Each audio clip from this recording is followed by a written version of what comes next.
12 ফেব্রুয়ারি ত্রয়োদশ জাতীয় সংসদ নির্বাচনের ভোট গ্রহণ। যে কোনো মূল্যে নির্বাচনকে অবাধ, সুষ্ঠু ও নিরপেক্ষ করতে চায় সরকার।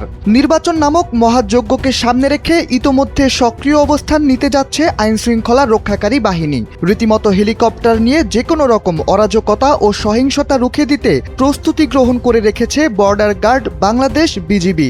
বুধবার রাজধানীর পিলখানায় এই লক্ষ্যকে সামনে রেখে দীর্ঘ সংবাদ সম্মেলন করেছেন লেফটেন্যান্ট কর্নেল তৈমুর হাসান। তিনি জানান, পুরো ঢাকার শহরের আনাচে কানাচ পর্যন্ত নিরাপত্তার চাদরে ঢেকে দিতে ৩৮ প্লাটুন বিজিবি মোতায়েন করা হবে। রাজধানীর গুরুত্বপূর্ণ সড়ক প্রবেশমুখে চেকপোস্ট বসিয়ে চালানো হবে তল্লাশি। এছাড়া তিনি আরও জানান, যে কোনো জরুরি মুহূর্তে পরিস্থিতি মোকাবেলায় প্রস্তুত থাকবে বিজিবির কুইক রেসপন্স ফোর্স।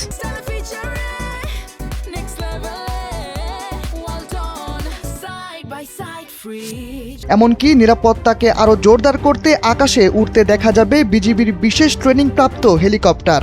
বৃহস্পতিবার থেকে শুরু হবে বিজিবির এই কার্যক্রম। এবার ভোট কেন্দ্রের ভেতরেও প্রবেশের অধিকার রয়েছে বিজিবির, এমনটাই জানিয়েছেন তৈমুর হাসান। তিনি বলেছেন, এবার ভোট কেন্দ্রের ভেতরে প্রবেশের বিষয়ে নির্বাচন কমিশনের কোনো নিষেধাজ্ঞা নেই। কোনো কেন্দ্রে সহিংসতা বা জাল ভোট দেওয়ার মতো কার্যক্রম দেখা দিলে তাৎক্ষণিকভাবে কেন্দ্রে প্রবেশ করে ব্যবস্থা নেওয়া হবে বলে জানিয়েছেন তিনি।